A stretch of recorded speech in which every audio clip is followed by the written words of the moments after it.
Look at this forest. Temperature is probably about upper 50s, lower 60s. Just perfect for hiking.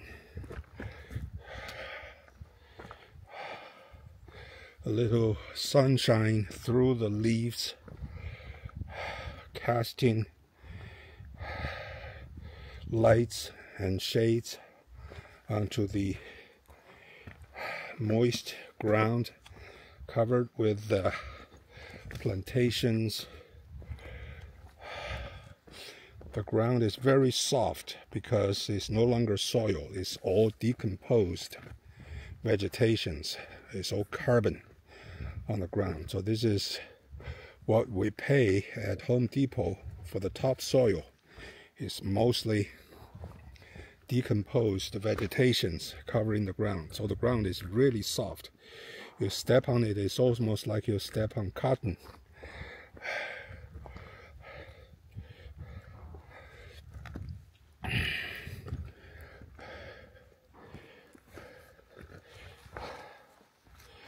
So I figured this kind of forest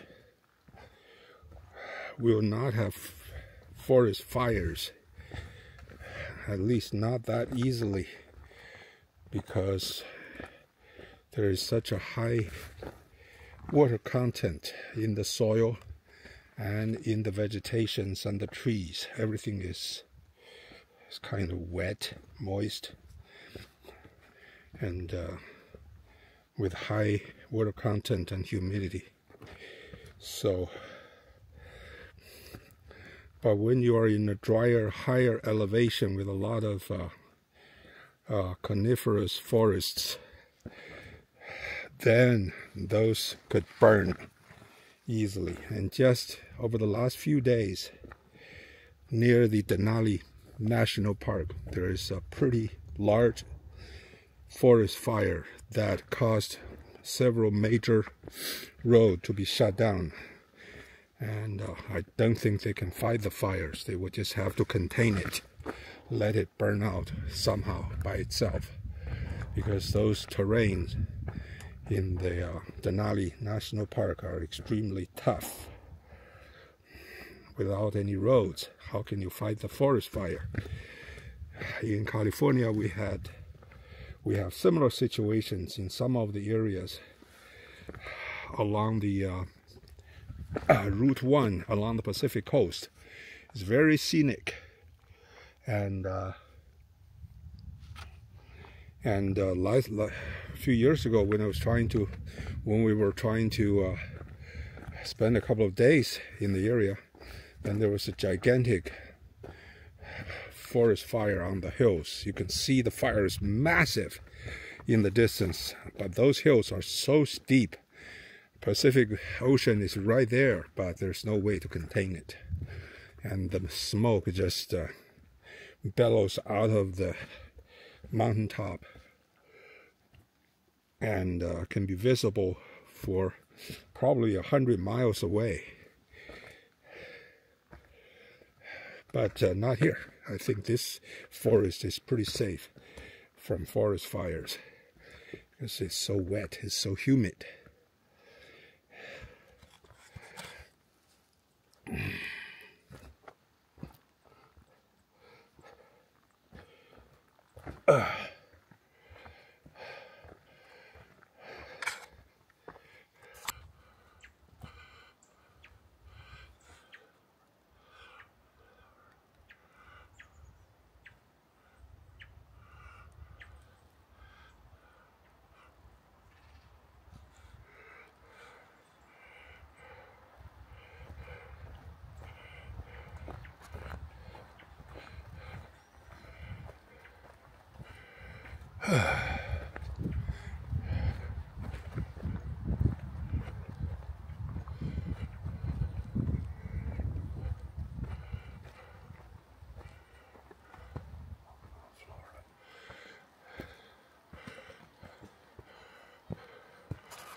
This is pretty close to that shooting range. People are shooting. This sounds like a big gun, a rifle or something. Does not sound like a handgun. Yeah, this is more likely a rifle.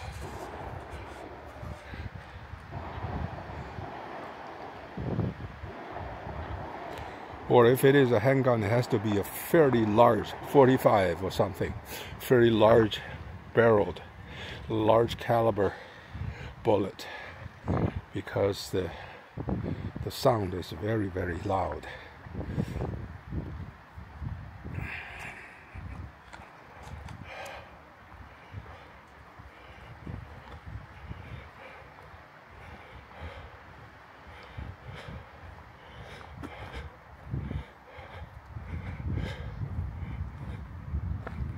These switchbacks are very steep because this hill is so steep. It has to go through these very sharp switchbacks, but it's very well designed, well developed switchbacks. Whoever did this did a very good job. This is a very nice trail.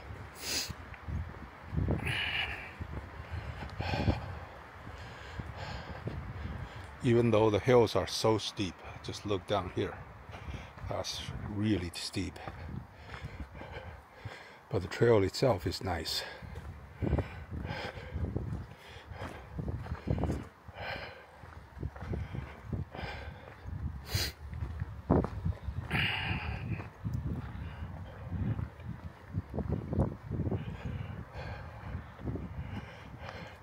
I suppose if there's a way to go straight down from the top to my starting point, I could cut the distance by a factor of 4 or 5, because for this trail to come down, it do a lot of switchbacks. It's just simply because the hill is so steep.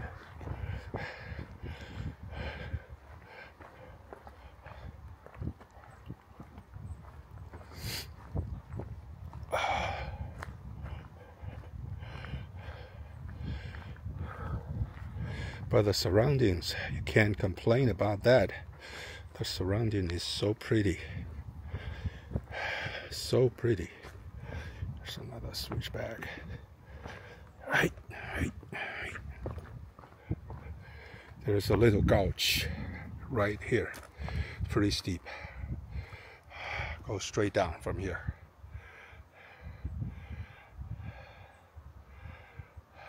There's a couple of dead trees.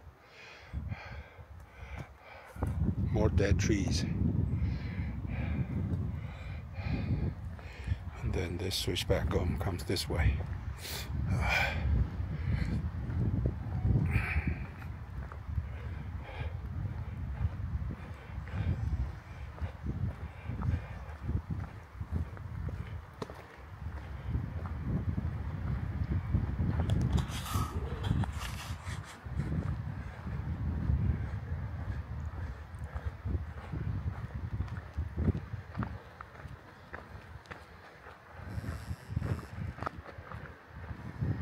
Look at that switchback goes down there.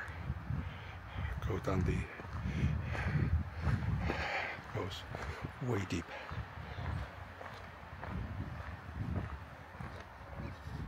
There is some big bird in the forest.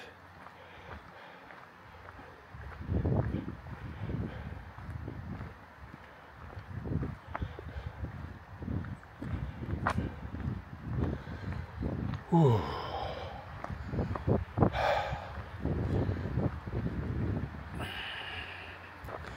This whole trail round trip is probably about 6 to 7 miles, and elevation is certainly about 1,500 at least, based on my own estimate.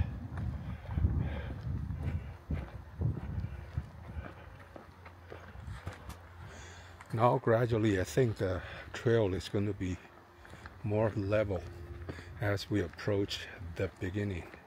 approach the parking lot. But this is still probably about 20% to go, but it's more level. The steepest switchbacks up there, way up there.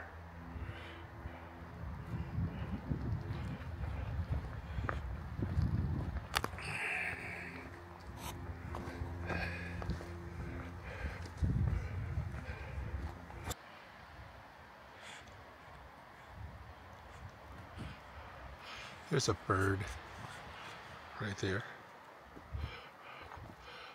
under the branch.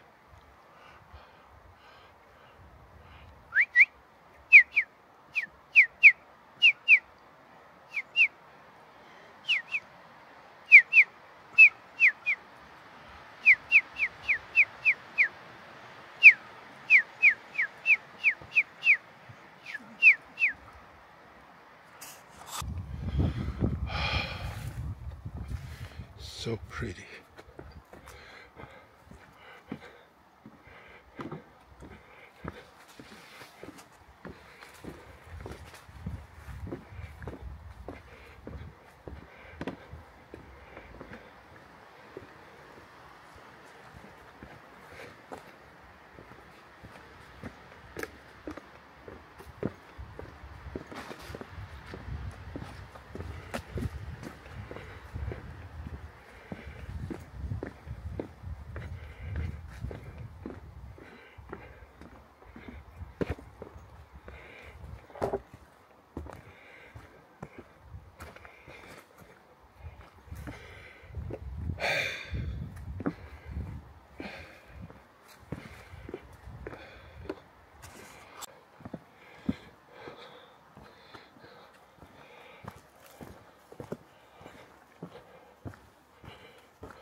Emerald Bay or Emerald Lake between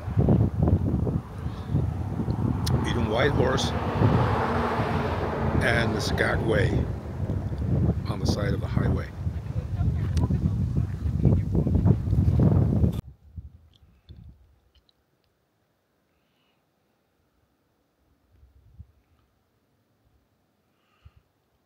This is another lake between Whitehorse and Skagway.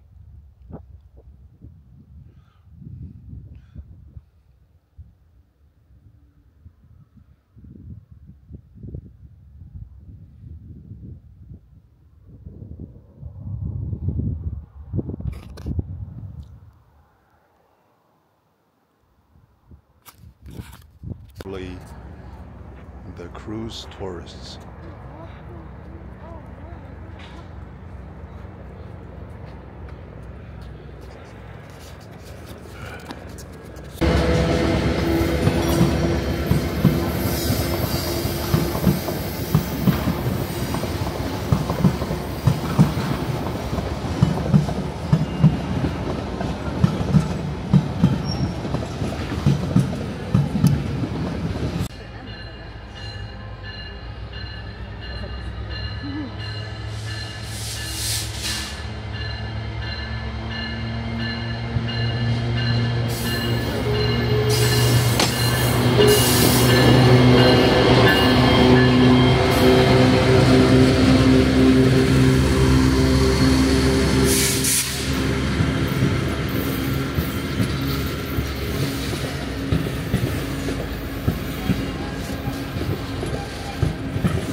I'm on another hike.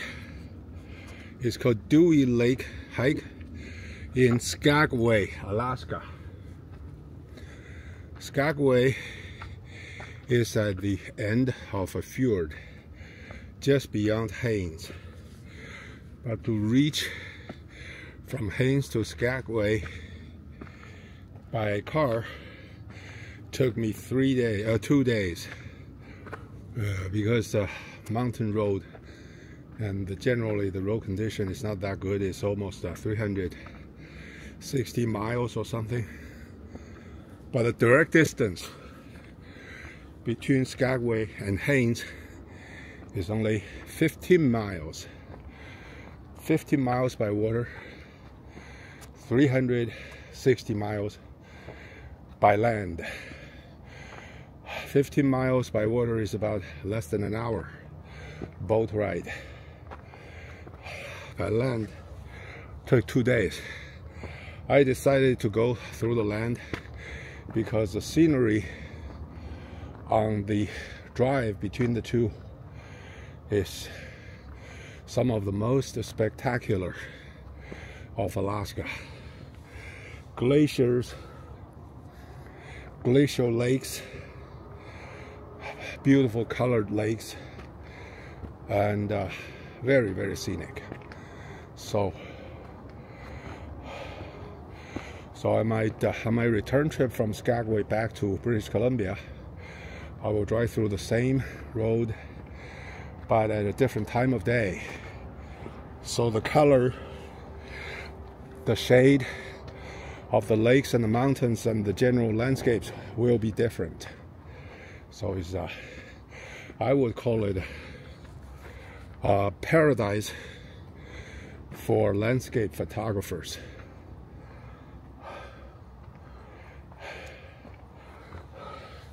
But apparently Skagway is a main tourist trap for cruise ships. Yesterday when I got here, there are 2 big cruise ships. This morning, 2 big ships, except there are 2 different ones.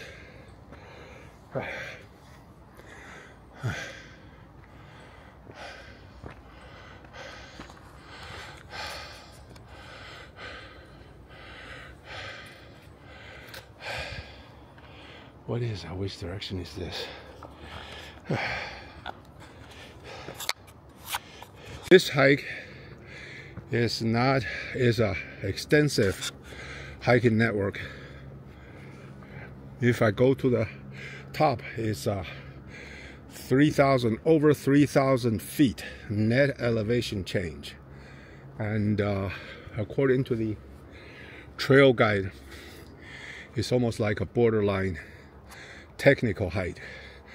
I'm not going to do that all the way. I'll do half of the way. At least the initial 20 minutes of it is very steep, but it's very easy to hike. There are no loose gravels or loose rocks or anything. It's steep, but it's like climbing a staircase. It's like going up the stairs. It's tough, cardiovascular for the heart to keep up, but it's easy to hike overall. Now the hike has leveled off a little bit. According to the guide, this hike will lead to a small lake near the middle of the mountain. Then that's called a lower Dewey Lake. There is an upper Dewey Lake. That lake is way, way up. It's probably partially covered with the snow as well. That's 3,000 feet up. So I will not go to that one. I will come to this lower Dewey Lake. It's a long, narrow lake, which I expect to arrive shortly.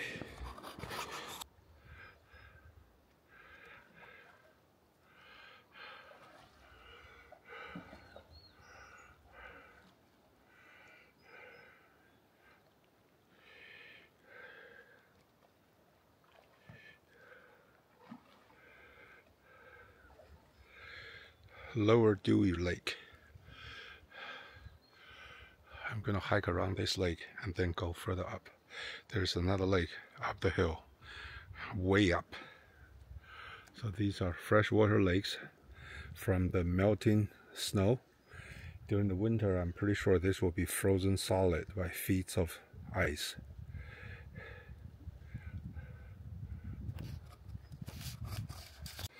A very nice hike, not many people.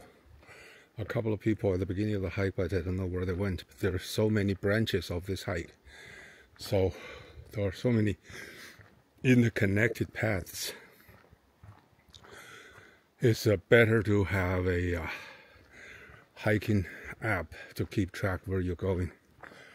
But regardless, it's typical of the hikes in Alaska and northern Canada. Very few people, heavily wooded.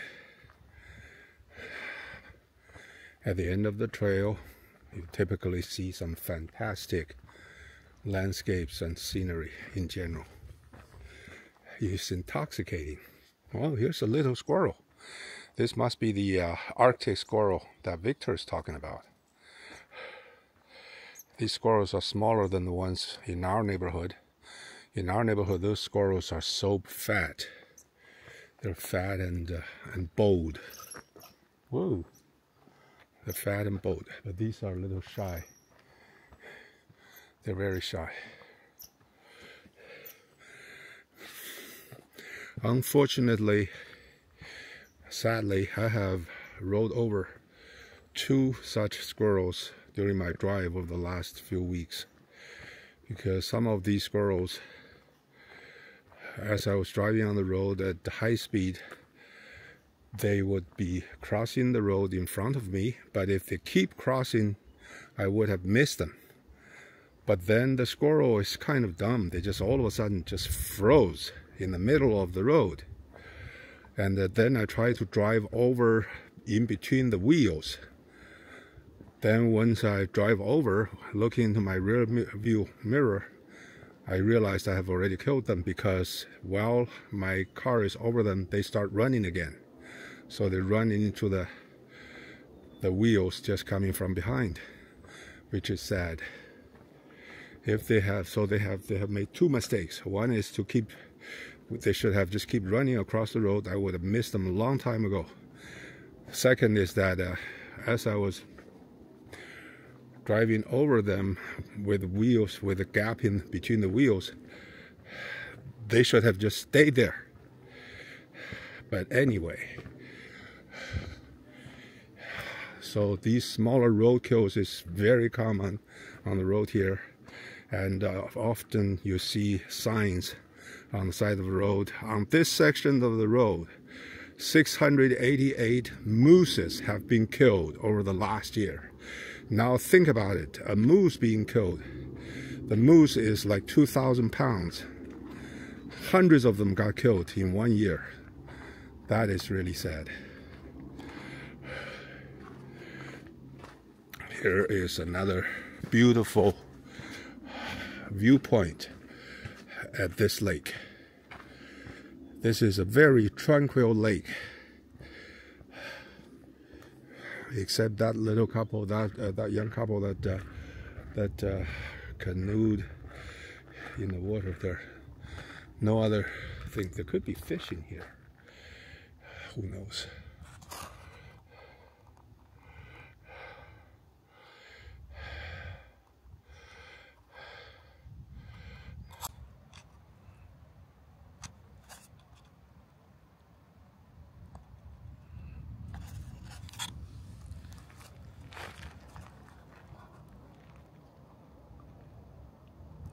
Lower Dewey Lake.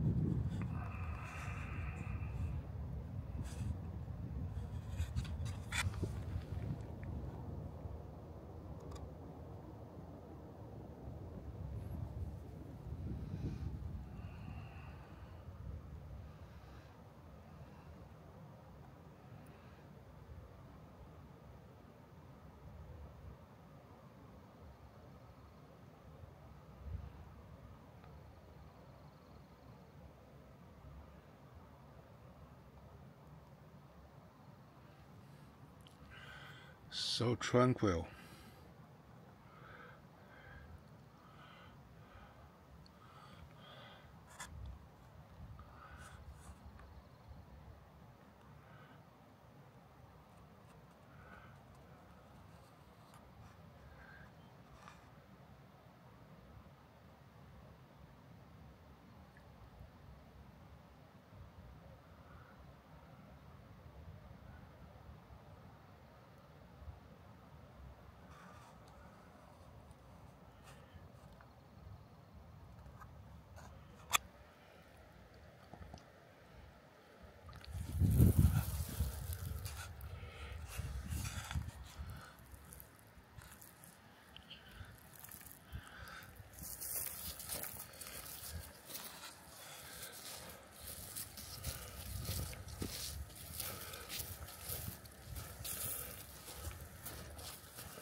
This is on the opposing end of Lower Dewey Lake. There's a little boat dock on the far end. Didn't realize that.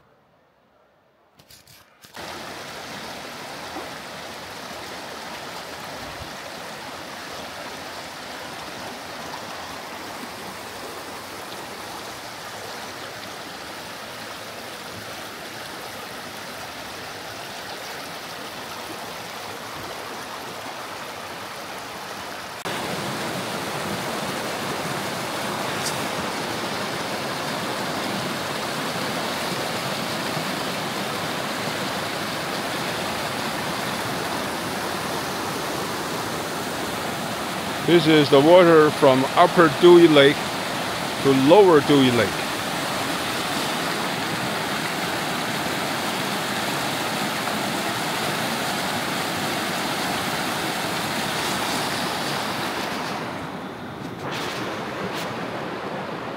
I'm now going towards the Upper Dewey Lake. The next section is going to be really challenging. I'm not going all the way, but still, the next section, halfway, is supposed to be basically all switchbacks, which means they're pretty steep.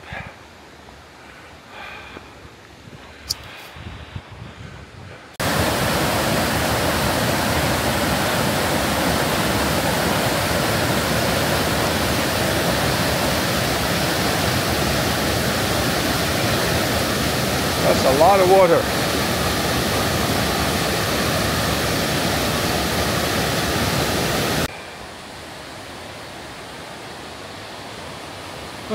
This is on the Upper Dewey Lake Trail.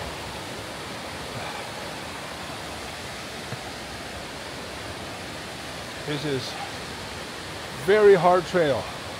The trail itself is easy, but the steepness, very steep, and the steady switchbacks. Almost 1,000 meters up, 940, 950 meters up.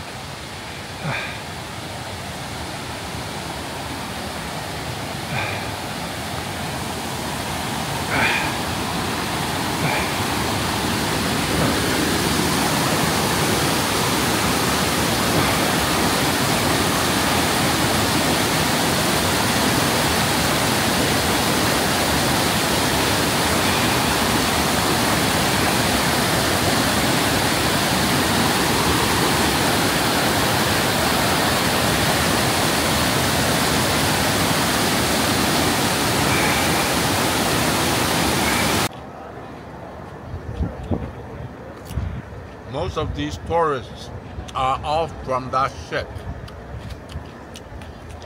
If they all come on RVs, this town would not have enough place to park those RVs. Those enormous ships will unload thousands of people who would be roaming this town for a couple of hours, then they vanish back into the ship. Then the next ship will come.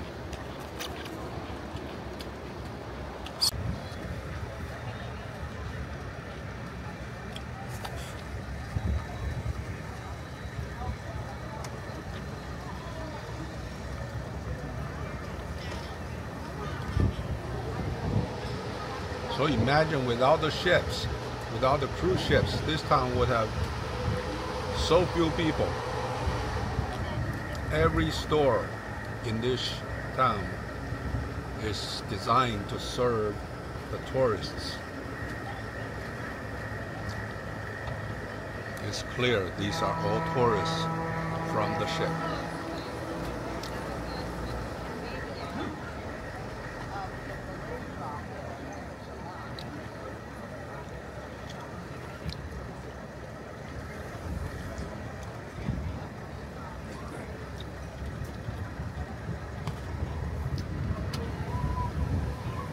You have something to say? Yeah, I was just doing a little video log. I was saying this hordes of tourists are all from the ship, because if they don't come in, like me in the RV, there won't be enough to park these things. Yeah, there's another guy in town just like yours, but he's from I don't know where. But I was going to ask you, you're supposed to be self-contained, huh? Yeah. You got a bathroom, shower, and all that Oh stuff. yeah. That's what RV is for. Yeah, but it's a nice one. Yeah. It's a different way of traveling. Like it? Huh? Like it? I love it. I've been on the road for over a month now. Yeah.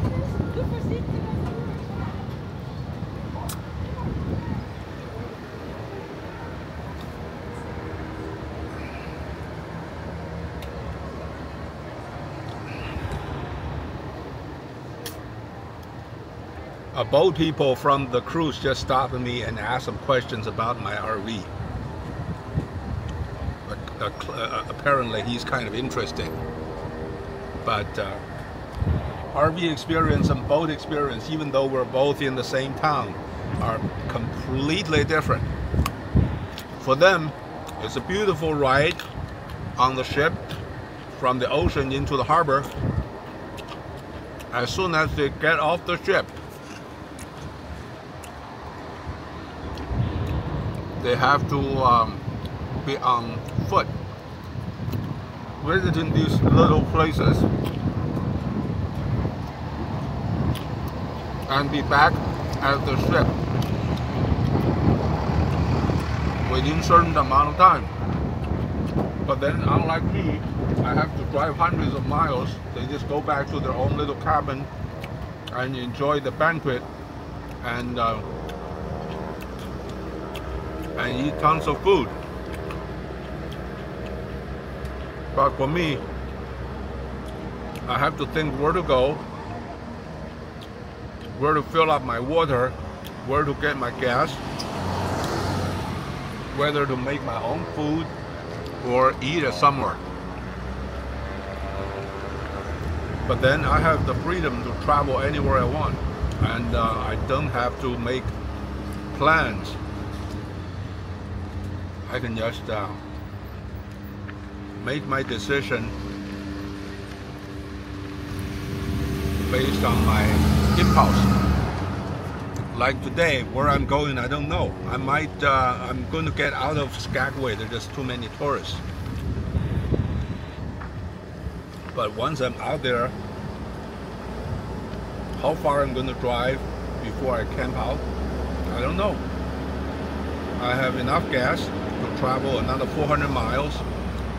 I have a full tank of water,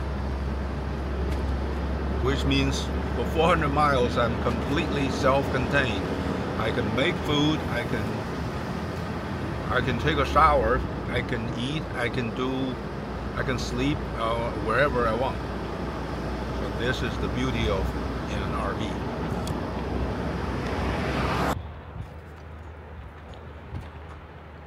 On this other side of this gulch, there's a train coming into Skagway.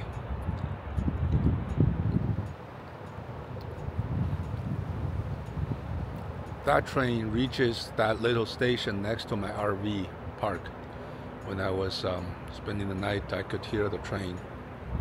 This train is for tourists, local train.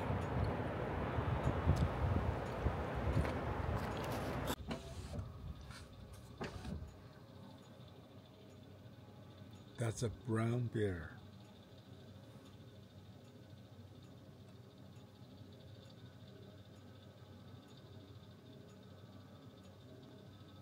Now he's gone.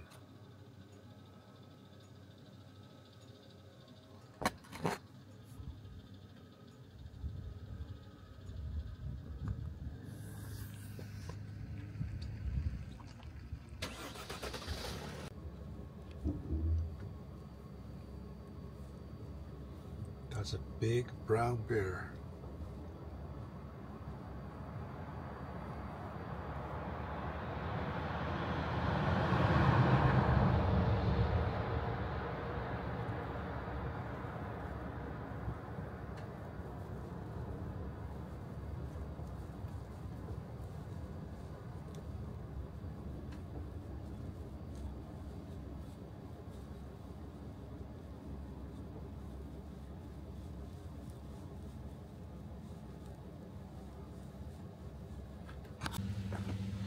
Used during 1940s for the construction of the Alaskan Canada Highway, Alcan Highway.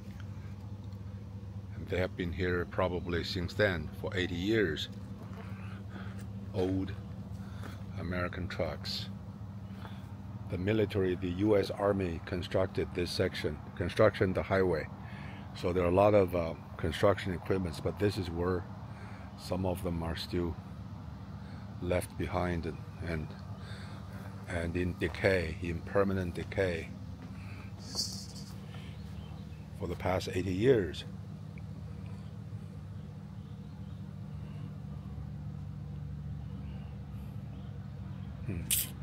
Look at the steering wheel. There's probably some rubber or holster wrapped around the steering wheel, but they're all gone. Just bare metal, bare steel left. This is the old American truck.